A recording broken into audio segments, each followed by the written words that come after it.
제가 새벽에 골로새서를 쭉 이번 한 주간 나누면서 이 골로새서가 주는 끊임없는 말씀, 그리고 신앙 공동체에게 던지는 도전의 말씀은 우리는 이미 세상 사람에서 그리스도인으로, 육의 사람에서 영의 사람으로, 땅의 지체의 사람에서 위를 바라보는 존재로, 위의 것을 찾는 존재로 근본적으로 변화된 사람입니다.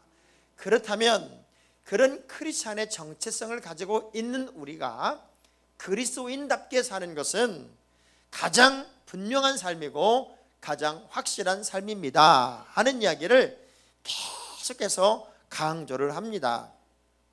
내가 믿음의 사람이고 예수를 믿었기 때문에 믿음의 사람으로 산다는 것은 우리가 믿음의 눈으로 볼 때는 아무런 하자가 없어요. 그런데 세상 사람의 눈으로 볼 때는 미련하기도 하고 바보 같기도 하고 왜걸 수 있는 것 같기도 하고 문제 있는 것 같기도 하고 막 다양한 상황이 만들어져요.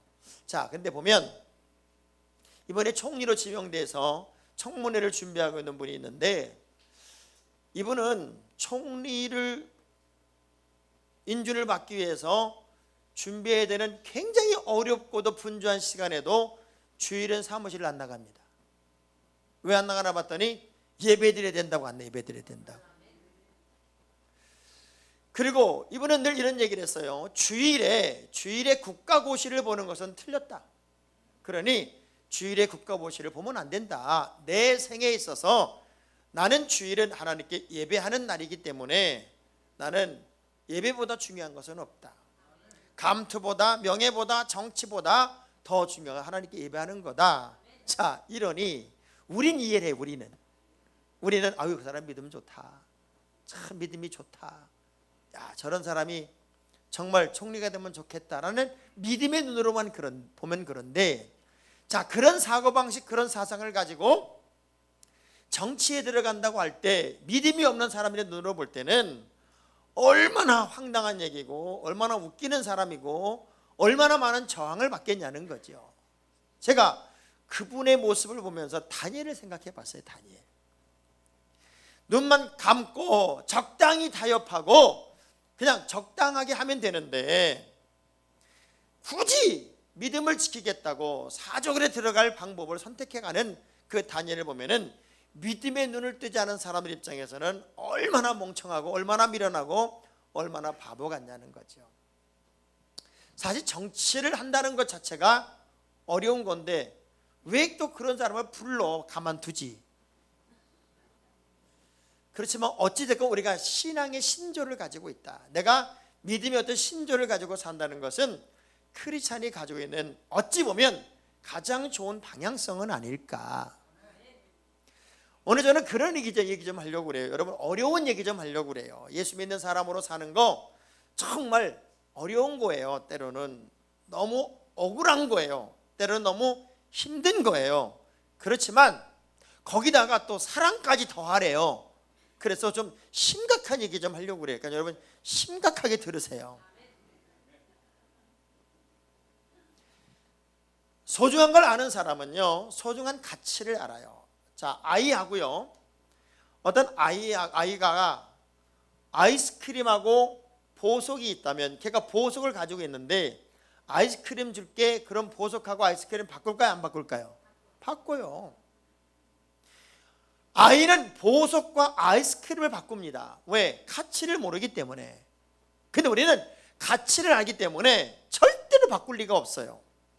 내가 믿음을 가졌다고 하는 것은 어찌 보면 보석과 같은 가치예요.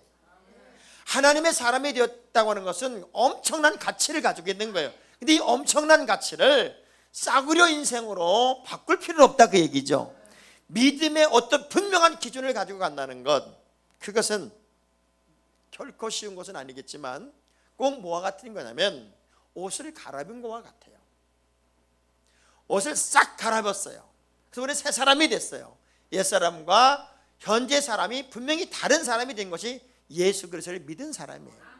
자, 옷을 갈아입었다. 여러분 군대를 가보신 분들은 알지만 군인이 군대 가면은 대기병으로 이제 보충대 대기병으로 있다가 이제 훈련소에 딱 들어가는 순간 자기가 지금까지 입고 있던 옷을 싹 벗어버립니다. 아주 속옷까지 싹 벗어버립니다. 하나라도 걸치면 안 됩니다. 아주 근본적으로 벗어버리고 군대에서 주는 옷을 새 옷을 입어야 돼요. 근데 만약 군인이 이건 팬티가 메이커가 아니라 안 입는다, 이건 내 몸에 딱 안 맞아서 내 스타일이 아니어서 안 입는다, 그렇게 말할 수 있어요? 없어요? 없어요. 왜? 군인이기 때문에. 네가 민간인이었다가 군인이 되었기 때문에 민간인의 옷을 싹 벗어버리는 거예요. 그리고 군인의 옷을 입혀주고 그 사람을 뭐라고 부르냐면, 학생이었던 그 사람을 군인이라고 불러요. 여러분이 예수 안에서 새 사람이 됐다는 것은 옛 것을 싹 벗어버리고 새 사람으로 들어온 거예요. 그래서 이전에는 이 옷이라고 하는 것이, 특별히 조선시대 같은 데는 옷이 계급의 상징이에요. 옷을 딱 입으면 이 사람의 권위도 명예도 가치도 형성이 됐단 말이에요. 조선 중기 후세를 보면은 정삼품 이상의 당상관은 적색 관복을 입어요. 적색. 그러니까 정삼품 이상은 굉장히 높은 거예요. 그래서 빨간 옷을 입었어. 그 다음에 정상품에서 종육품까지는 참상관이라고 그랬는데 청색 옷을 입어요. 청색은 좀 이제 계급이 떨어지는 거였고, 정칠품에서 정구품의 참하관은 녹색 옷을 입었어요. 녹색. 이들이 옷은 궁궐에서 입은 옷을 보고 관직을 알아요. 저 사람한테 내가 머리를 숙여야 되는지 목을 뻣뻣이 세워야 되는지, 옷이 그 사람의 표현이었다고요. 자, 근데 여러분은 새 옷을 입었대요. 어떤 옷을 입었나 봤더니 긍휼, 온유, 자비, 오래 참음, 이런 새로운 옷을 입었는데, 그 새 옷을 입은 사람으로서의 가치가 있는 삶을 이제 살자는 거예요. 끊임없이 골로새서에 주시는 말씀은 골로새 교인들뿐만 아니라 이 땅에 사는 그리스도인들은 이렇게 살아야 된다고 하는 삶의 방식을 설명하고 있는데, 거기에다가 사랑을 더하자. 저는 이 말이 참 좋아요. 이 모든 것에 사랑을 더해라. 내가 한다고 했는데 이만큼이면 되지 않았냐고 얘기할 만큼 했는데, 거기다가 하나 더 얹으래요. 사랑을 얹으래요. 근데 그 사랑이 어떤 사랑인가 봤더니, 예수 그리스도가 우리를 위해서 죽으신 그 사랑, 십자가를 지신 그 사랑, 어마어마한 사랑을 내가 최선을 다하는 삶에다가 또 얹혀서 더해서 살아보라는 것이 오늘 본문의 말씀이에요. 여러분이 예수를 믿는 순간 우리는 세상에 비치고 소금이 되기 때문에 세상 사람들이 여러분을 눈여겨보기 시작해요. 여러분 알아요? 벼락은 큰 나무에 먼저 내려요. 기독교인이 조금만 실수하고 잘못하면 사회적인 지탄의 소리가 엄청나게 커져요. 그런데 불교인이나 이단이나 이런 사람이 뭔 짓 하면 그러려니 해. 그냥. 왜 그럴까요? 우리는 기대치가 커서 그래요. 여러분을 향한 기대치가 크기 때문에, 그래도 예수 믿는 사람은 그러면 안 된다라고 하는 어떤 기대치가 있기 때문에 안티 기독교인도 나오는 거고, 예수 믿는 사람은 저러지 말라는 거예요. 자, 그럼 우리는 어떻게 사는 게 가장 멋진 삶일까? 사실 크리스찬은 기도해야 돼요. 근데 제가 어떤 분한테 기도 좀 합시다, 이제 기도해야지요. 그랬더니 이렇게 말한 분이 있어요. 목사님, 이 지구상에 얼마나 많은 기독교인이 있습니까? 수십억 인구가 예수를 믿는데 그 수십억 인구가 기도를 하면 우리 하나님이 얼마나 복잡하시겠습니까? 그 나라도 우리 하나님 덜 복잡하게 하려고, 나라도 내가 기도를 안 하는 거니까 이건 내가 하나님한테 충성을 다하는 겁니다. 참 말은 세계적으로 잘해요. 하여간 하나님의 사람들이 사랑을 더하라. 그 사랑의 의미가 왜 크냐면, 여러분의 삶의 모든 요소 속에 사랑을 다 집어넣으라 그 얘기예요. 자, 그 의미를 고린도전서 13장 13절은 이렇게 표현했어요. 시작. 그런즉 믿음, 소망, 사랑, 이 세 가지는 항상 있을 것인데 그 중에 제1은 자, 믿음이 1등, 뭐 소망이 2등, 사랑이 3등, 사랑 1등, 뭐 그런 의미가 아니라 사랑이 제일이다 하는 얘기는 사랑은 다 들어가야 된다는 거예요. 믿음에도 사랑이 들어가야 돼요. 만약 믿음에 사랑이 안 들어가면 맹신, 광신이 될 수 있다. 소망에 사랑이 안 들어가면 이것은 욕심, 욕구가 될 수 있다. 사랑에, 진정한 사랑의 의미가 들어가지 않으면 이것은 이론에 불과한 것이다. 그러니까 이 사랑은 삶의 모든 요소 속에 다 스며 있어야 된다는 거예요. 스며 있어야 된다. 자, 그런데 오늘 본문에는 그런 삶의 내용 속에다 사랑을 더 넣어라, 더 놓아라, 사랑을 플러스해라, 이런 얘기를 했어요. 그럼 어떤 의미에서 사랑을 더해야 될까? 첫째, 오늘 본문 12절의 말씀을 보면 나는 어떤 존재인가 봤더니 택함받은 존재, 택함받은 존재. 여러분, 수십억 인구 중에 내가 하나님의 자녀로 선택되었다. 이 선택되었다는 것은 굉장히 기분 좋은 일이고, 그리고 은혜 중에 은혜입니다. 많은 사람들이 똑같은 환경에 있는 것 같지만 여러분은 고르고 빼내서 하나님의 자녀로 선택받은 존재입니다. 이 선택받았다는 것은 특권이에요. 특권. 내가 하나님의 자녀가 됐다, 나는 천국 백성이 되었다, 나는 크리스찬이다, 이것만으로도 거기에 사랑이 들어가야 된다는 거예요. 세상 모든 사람은 여러분 보고 그래요. 그래도 예수 믿는 사람은 사랑이 많아야지, 예수 믿는 사람은 사랑의 사람이어야지. 사실 우리가 제일 많이 들어야 할 말이 이런 말이에요. 어쩜 우리 권사님 사랑이 많으세요? 그걸 어떻게 참으셨어요? 나는 권사님을 보고 집사님을 보면 그냥 왠지 예수를 믿고 싶어져요. 자신이 없으니까 아멘도 안 하는 것 좀 봐요. 크리스천으로 산다는 것 자체만으로도 우리는 하나님의 사람으로 인정받았다는 거거든요. 자, 성경을 보면 에스더라고 하는 여인의 이야기가 등장을 해요. 이 여자는 이방 여자로서 이제 왕이 되었어요. 왕비가 되었어요. 그런데 유다 백성들이 심각한 어려움에 처하게 돼요. 모르드게가 가서 에스더에게 이런 얘기를 합니다. 너가 이 유다 백성을 구원할 수 있을 거다. 무슨 말씀이세요? 그때 모르드게가 이 에스더를 향해서 에스더서 4장 14절에 이런 이야기를 해요. 선택받았다는 의미가 너 잘 먹고 잘 살고 너 잘 되고 너 혼자 훌륭하라고가 아니라 내가 선택되었다는 것은 무언가 사랑을 표현할 수 있는 삶을 살도록 하나님 부르신 거다 하는 설명을 이렇게 했어요. 시작. 이때 내가 만일 잠잠하여 말이 없으면 유다인은 다른 데로 말미암아 노임과 구원을 얻으려니와 너와 내 아버지 집은 멸망하리라. 내가 왕후의 자리를 얻은 것이 이때를 위함이 아닌지 누가 알겠느냐? 자, 내가 선택된 것은 모든 극단의 위기에 처해버린 저 유다 백성들을 구원할 사랑을 주라고, 사랑의 삶을 살라고, 내 목숨을 내놓더라도 저들을 구원할 마지막 사랑을 표현하라고 하나님이 너를 선택했을 거다. 그러니 그 사랑을 표현해라.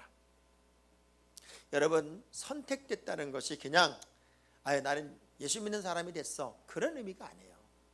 여러분이 하나님의 자녀로 선택됐다는 의미는 베드로가 이런 얘기를 해요. 우리가 하나님의 자녀가 됐다는 얘기는 어떤 특권이 주어진 거냐면 베드로서 2장 9절 볼까요? 이런 특권이 여러분에게 주어진 거예요. 시작.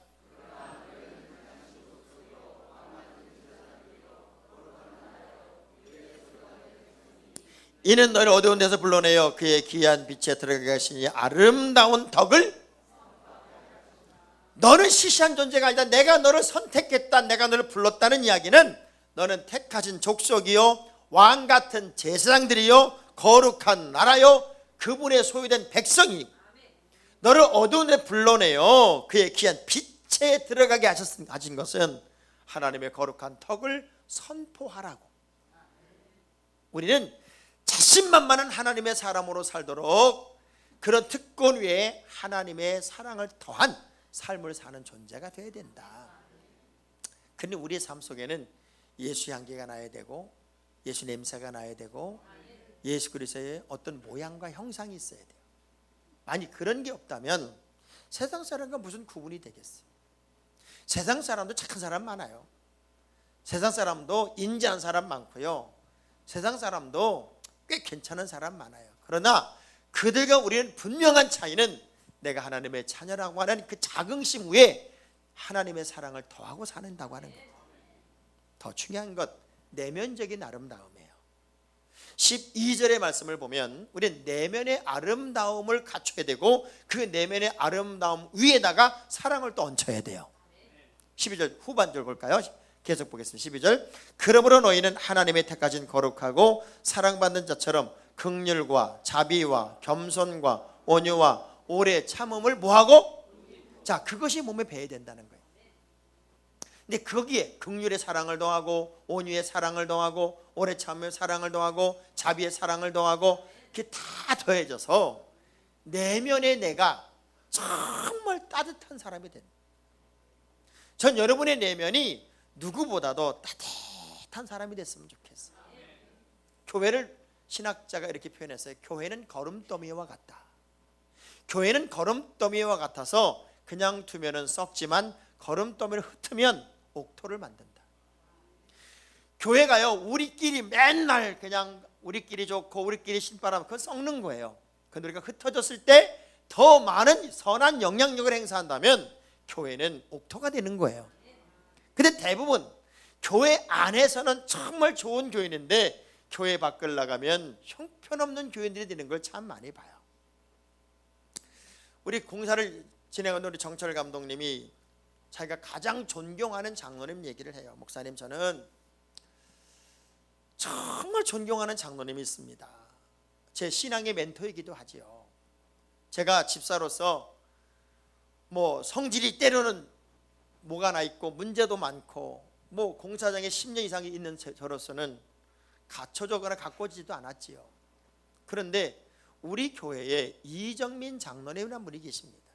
개인적으로 보면은 담임 목사님인 문광은 목사님과 친구이기도 하고, 그리고 저로서는 그 장로님의 모든 삶의 동선을 가장 가까이서 지켜보고 있는 사람이기도 합니다. 근데 그분은 전도사가 됐든 부목사님이 됐든 주의 종들에게 너무나 깍듯합니다. 친구인 담임 목사님, 어려서부터 같이 자란 친구래요. 함부로 할 수 있는데도 정말 예의를 갖춥니다. 한 주일이면 거의 200만 원 정도를 성도들을 섬기고 무언가를 대접하고 섬기느라고 씁니다. 조금 더 틀어진 말이 없어요.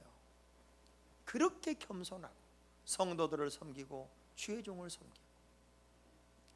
그래서 제가 조금만 빗나가려고 해도 그분을 보면 절대로 제가 빗나갈 수가 없습니다. 왜? 제 신앙의 멘토이기 때문에.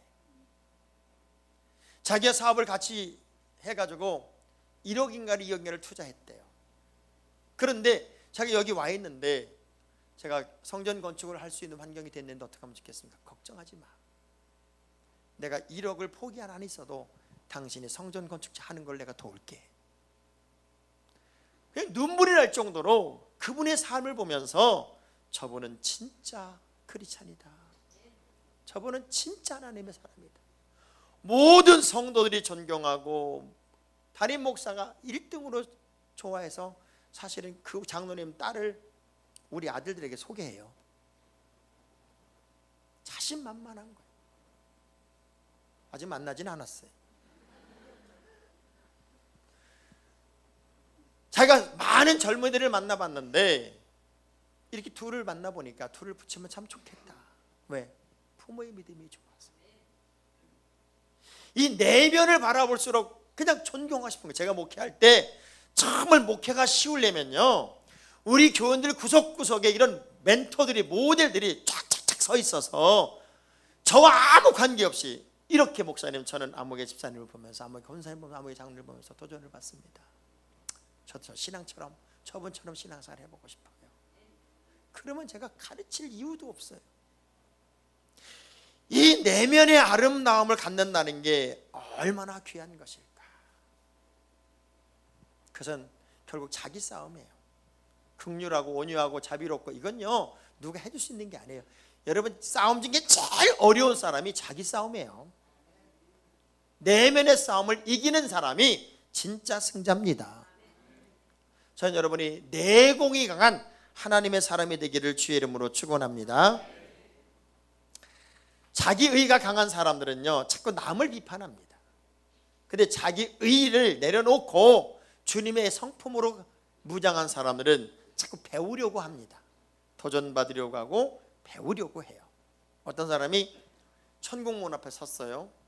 문을 두들겨요. 천국문을 지키고 있던 천사가 당신은 무슨 선한 일을 했느냐 그랬더니 제가 거지에게 10,000원을 줬습니다. 그리고 또 뭐 했냐? 2, 3년 있다가 그 거지가 또 찾아와서 10,000원을 줬습니다. 그리고 또 뭐 했냐 그랬더니 내가 죽으려고 그럴 때 그 거지가 찾아와서 또 10,000원을 줬습니다. 이게 전부냐? 이게 전부입니다. 그랬더니 천사가 30,000원을 주더니 이거 가지고 지옥으로 가라 그러더래.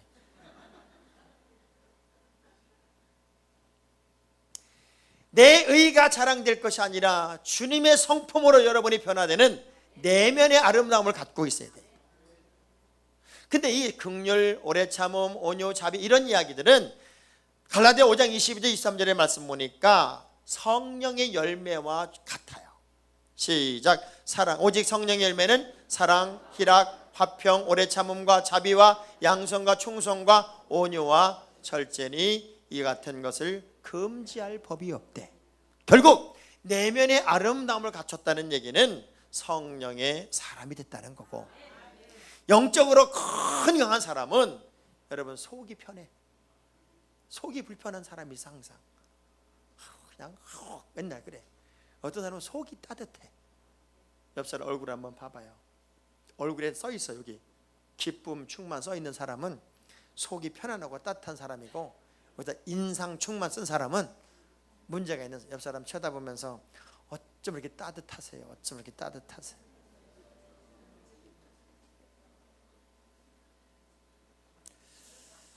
바울이 디모데를 너무나도 좋아했던 이유가 있어요. 이 디모데를 만나서 디모데를 그렇게 아끼고 사랑하고 소중히 여겼던 것은 디모데를 만나볼수록 이 사람 속이 따뜻해. 겪어볼수록 속이 깨끗해. 그래서 디모데 1장 5절에 이런 얘기를 합니다. 이는 내 속에 시작. 이는 내 속에 거짓이 없는 믿음이 있음을 생각함이라. 이 믿음은 먼저 내 외조모 로이스와 내 어머니 유니게 속에 있더니 내 속에도 있는 줄을. 할렐루야. 자, 가만히 보니까 이 디모데는요 사람이 됐어.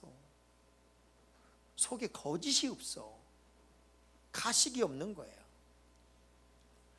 가만히 보니까 그 외할머니도 그렇고 엄마도 그렇고 아들까지 그래. 그러니까 이 아이의 그 신실함과 깨끗함이 그냥 어서 뚝 떨어진 게 아니라 할머니, 엄마로 이어지는 그 신앙의 줄기를 따라서 그렇게 깨끗하게 만들어진 거예요. 하나님의 사람으로서 아름다운 성품을 가지고 산다는 것 복입니다. 근데 거기에 사랑을 더하래. 그러니 얼마나 멋진 삶을 사는 거예요. 마지막 용서와 용납 위에 사랑을 더하라는 거예요. 자, 13절 볼까요? 13절 다 같이 시작. 누가 누구에게 불만이 있거든 서로 용납하여 피차 용서하되 주께서 너를 용서하신 것 같이 너희도 그리하고. 여러분 용서는 할 수 있어요. 용서는 왜? 표현되는 거니까. 누군가가 나에게 해코지를 했어요. 그래서 이렇게 말해. 용서합니다. 용서할게. 근데 어려운 게 뭔 줄 알아요? 용납이에요. 이 용납이라는 건 뭐예요? 괜히 미운 거예요. 괜히 준 거 없이 믿고 받은 거 없이 믿고 그냥 내면 속에서 이 해결이 안 되는 마음이 용납의 마음이에요.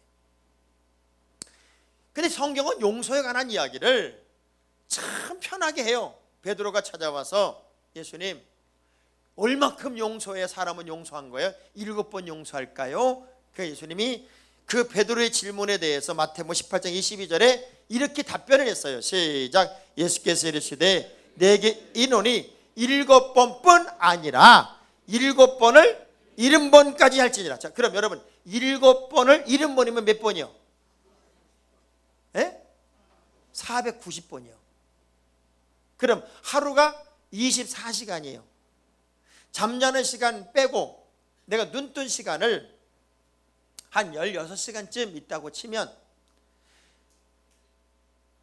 490번을 용서하려면 16시간 동안 얼마큼 용서해야 돼요? 계산하려고 하지 마세요. 집에 가서 계산해 보세요. 사실은 그냥 끊임없이 용서가 삶이 되어야 된다는 거예요. 끊임없이. 근데 정말 어려운 게 뭐냐면 용납이란 단어예요. 용납. 내가 저 사람을 용서했어요. 근데 마음속에 지워지지 않는 뭔가가 남아있어요. 앙금이 남아있어요. 이걸 지워낸다는 건 참 어려운 거예요. 자, 그 사건의 당사자가 누구였냐면 요셉입니다. 요셉이 형제들을 용서했습니다. 자기를 팔아서 죽이려고 했던 형제들을 용서했어요. 자, 근데 문제는 그 형제들은 과연 저 요셉이 우리를 용서는 했지만 마음으로부터 다 지운 용납까지 한 걸까가 두려웠어요. 그래서 아버지가 죽을 때 벌벌벌 떨어요. 아버지가 살아계시니까 그래도 형제 사랑하는 거겠지. 아버지가 죽은 다음에는 이제 저 요셉이 우리를 어떻게 할지 모르겠다는 생각을 드니까 무지한 공포심에 빠집니다. 그렇게 공포심에 빠져있는 요셉의 형제들에게 요셉이 창세기 50장 20절에서 21절에 이런 얘기를 해요. 시작. 당신들은 나를 헤아려 하였으나 하나님은 그것을 선으로 바꾸사 오늘과 같이 많은 백성의 생명을 구원하게 하려 하셨나니 당신들은 두려워하지 마소서. 내가 당신들과 당신들의 자녀를 기르리다 하고 그들을 간곡한 말로 위로했대요. 그러니까 요셉은 용서뿐만 아니라 용납을 한 거예요. 많은 사람들이 알았어 용서해. 예. 없는 걸로 할 거야. 근데 마음은 남아있어요. 그래서 그 이후부터는 괜히 앙금이 남아있고 얼굴 쳐다보면 표정이 안 좋고 그리고 뭔가 꽁한 상태로 산단 말이에요. 이게 크리스찬의 삶에서 가장 치명적인 삶이라는 거예요. 자, 보세요. 13절의 말씀 속에 이런 말, 누가 누구에게 불만이 있거든 누가 누구에게 불만이 있거든 서로 용납하여 피차 서로 용서하되 주께서 너희를 용서하신 것 같이 해라. 이건 관계성에서 우리가 교회 공동체라는 이 공동체는요 어떤 제한선이 없습니다. 여러분이 하고 싶은 말 다 할 수 있어요. 누구한테 이간질 다 할 수 있어요. 없는 말 다 만들 수 있어요. 교회 안에서 이렇게 말하셔 이렇게 말하면 안 됩니다. 매뉴얼이 있는 게 하나도 없습니다. 결국 자기 양심 속 신앙의 양심밖에 없어요. 그런데 사람과 사람과의 관계성 속에서 우리 크리스천의 자세는 뭐냐? 불만이 있거든, 불평이 있거든, 피차 용납하고 마음속에 치우고 다 용서해서, 그래서 거기에 그것만 하는 게 아니라 사랑을 더하는데 그 사랑은 내가 너희를 사랑한 것 같은 그리스도의 사랑을 더해서 완전히 지워내라는 거예요. 그것이 예수 믿는 사람들의 아주 기초적인 기본적인 몸에 배워야 할 삶의 내용이라는 거예요. 그렇게 살아야 된다는 거예요. 이건 해도 되고 안 해도 되고가 아니라 그렇게 사는 삶이 가장 크리스찬다운 삶이라는 거예요. 여러분, 안 된다고 말하지 말고 배우십시오. 그리고 하려고 노력을 하십시오. 우리는 자꾸 사진 찍기 좋아하지 말라고 제가 그러잖아요. 사진 찍기 좋아하는 거는 과거를 사는 사람이에요. 과거를. 사진을 찍는 순간 과거가 돼요. 여러분, 사진 찍는 것보다 더 훌륭한 게 뭔 줄 알아요? 설계도를 그리세요. 자꾸 아름다운 미래의 그림을 그리란 말이에요. 그 미래의 그림을 그리면 내가 그 미래의 그림에 도전을 하게 되고 미래의 그림을 따라가게 돼요. 근데 자꾸 사진만 찍어 놓으면 사진을 보면서 꼭 이렇게 말한다. 아, 이때 좋았는데, 이때는 참 젊었었네, 이때가 내가 참 청춘이었는데. 여러분, 과거를 살지 말고 미래를 사는데, 여러분의 미래는 정말 따뜻한 성도, 사랑 많은 성도, 정말 은혜 있는 성도, 누군가가 본받고 싶은 성도, 누군가 여러분을 멘토로 삼고 싶은 사람, 그 사람으로 여러분의 신앙이 그렇게 인정될 수 있기를 주의 이름으로 축원합니다.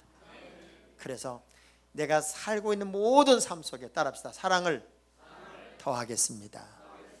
한 번 더 사랑을 플러스 하겠습니다. 사랑을 얹히겠습니다.